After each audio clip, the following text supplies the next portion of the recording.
Well, let's head now to the US, where President Donald Trump has opened up yet another fight with the Congress, this one about his latest immigration plan. The president wants to halve the number of legal immigrants allowed into the United States, and he wants to prioritise job skills over family connections. As Anne Barker reports, the White House communication team engaged in some heated exchanges trying to explain the plan.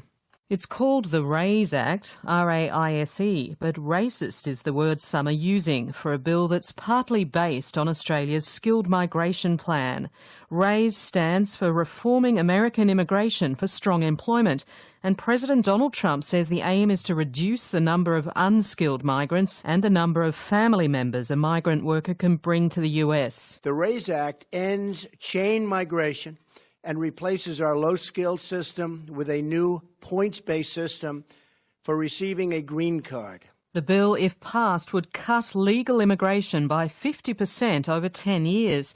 Mr Trump says it's the most significant reform to America's immigration system in half a century. The RAISE Act prevents new migrants and new immigrants from collecting welfare and protects U.S. workers from being displaced.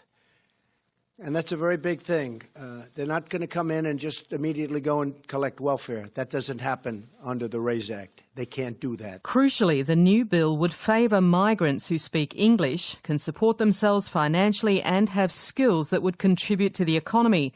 At a press briefing, a senior White House advisor, Stephen Miller, told reporters it's one of the most important legislative changes in the US in years. The President of the United States said, I am taking a stand today for American workers and the American economy, and we're putting American families first. But immediately the RAISE bill raised questions about whether it favours migrants from the UK or Australia.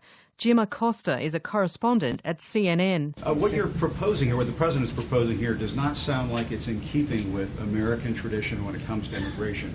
The Statue of Liberty says, give me your tired, your poor, your huddled masses, yearning to breathe free. Doesn't say anything about speaking English. Aren't you trying to change what it means to be an immigrant coming into this country if you're telling them you have to speak English? Well, first of all, right now, it's a requirement that to be naturalized, you have to speak English. So the notion that speaking English wouldn't be a part of our immigration systems would be actually very ahistorical. Secondly, I don't want to get off into a whole thing about history here, but the Statue of Liberty is a symbol of liberty enlightening the world. The poem that you're referring to that was added later is not actually part of the original Statue of Liberty. The pair then clashed heatedly as Jim Acosta pursued questions about whether the bill would favour migrants from nations like Australia. This whole notion of, well, they could learn, they have to learn English before they get to the United States. Are we just going to bring in people from Great Britain and Australia? I am shocked at your statement that you think that only people from Great Britain and Australia would know English.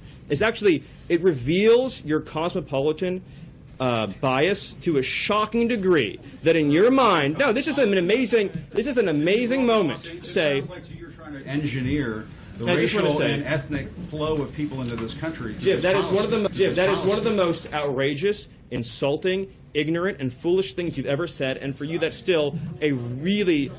The notion that you think that this is a racist bill is so wrong and so insulting. Jim. Stephen Miller added that the new bill would allow immediate family members to migrate to the US, but with limits. And President Trump says it puts the emphasis on Americans first. This legislation demonstrates our compassion for struggling American families who deserve an immigration system that puts their needs first and that puts America first. Democrats are unlikely to support the bill in the Senate, with one senator describing it as a non-starter. Anne Barker reporting.